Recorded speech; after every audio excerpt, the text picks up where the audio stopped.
I'm April Nyman, for anybody I don't know, and Executive Director for the Arts Council. And the Annie Awards have been around. We've been privileged to present these prestigious awards since 2000. And so we have over 100 recipients that we've awarded throughout the county for arts excellence.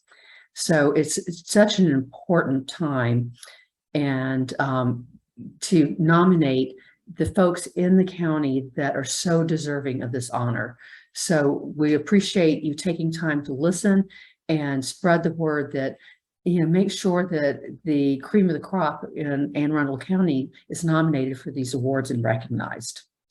And with that, I'm going to turn it over to our chair, Lucy Spiegel, our board member and chair for the Annie Awards now for the third year.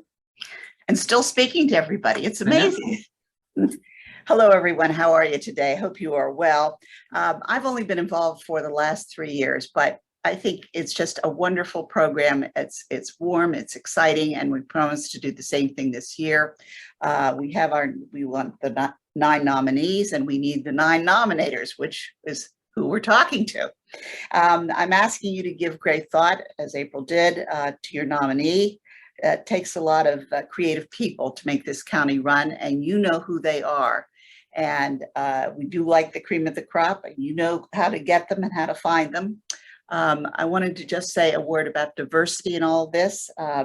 This county and this Arts Council are very devoted to the principles of DEIA.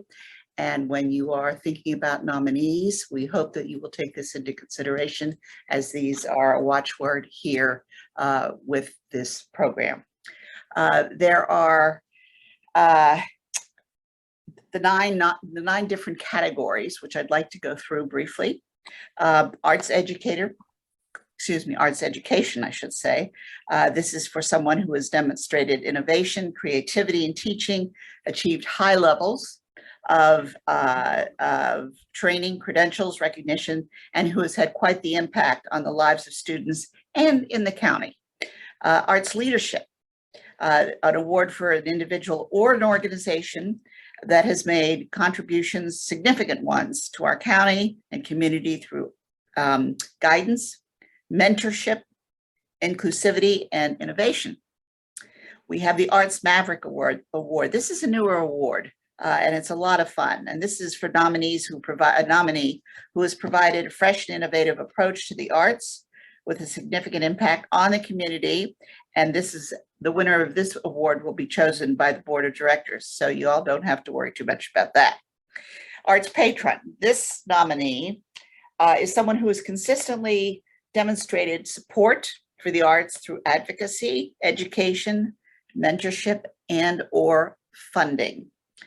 Historic arts, historic arts are an important part of this organization. And this nominee has made noteworthy contributions to understanding cultural and historical resources in Maryland, and specifically to Anne Arundel County, as evidenced through writing and research and reviews and pointing out all the interesting things, historic things in this county. Literary arts. This is for a nominee who has produced a significant body of work and who has achieved recognition among peers and as well as the public. Performing arts. This is someone who has received positive reviews for performances in the regional, state, or at a national level, and has achieved a reputation for excellence in their work and is known well around the county, around the state. Visual arts. This would be a nominee who has created a significant body of work, which has been displayed in public exhibitions, museums, galleries, is owned in private collections, and has achieved excellence in artistry, as evidenced by reviews and awards. And the Lifetime Achievement in Arts. This is one that will be determined by the Annie Awards Committee for this year, but just so you know, this nominee has achieved local, regional, or national recognition and has made a significant impact in their field of expertise and as well as in the local community and in the county. Now, each of the nominators will be once we have the nominees. Each of those particular nominators will be interviewed by yours truly at a date probably in the first week of September. Am I correct here? That's the plan. Yeah, the plan is in the first week of September. You'll be comfortable. We'll ask you questions. It'll be, if you know the person and you know your nominee, this is the time to tell you why they made such a difference in our county. It's not as hard as you think. Put on your lipstick and come on down, and we'll talk to you about these great people. Now, you want me to go through this process, right? Well, you can start and I'll finish Okay. up when we get to submittable. So any member of the Anne Arundel community may submit up to 3 nominations, but each submission must be in a different category, okay?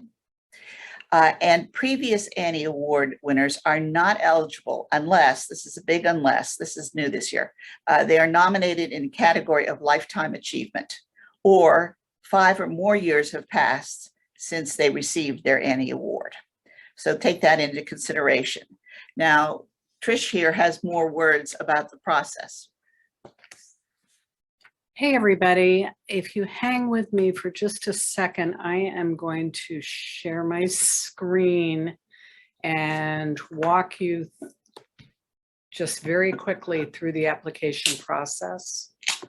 You guys can all see that, right? Should we ask if they have any questions so far about what we're doing before we go into that? Can you guys see this? Yes. Yes. Okay. Just wanted to make sure. Anybody have any questions to this point? That's good. That sounds like a no. Okay. So the easiest way to find this is actually to go to our Submittable Portal. It's linked to in numerous pages on our website, but this is what it looks like.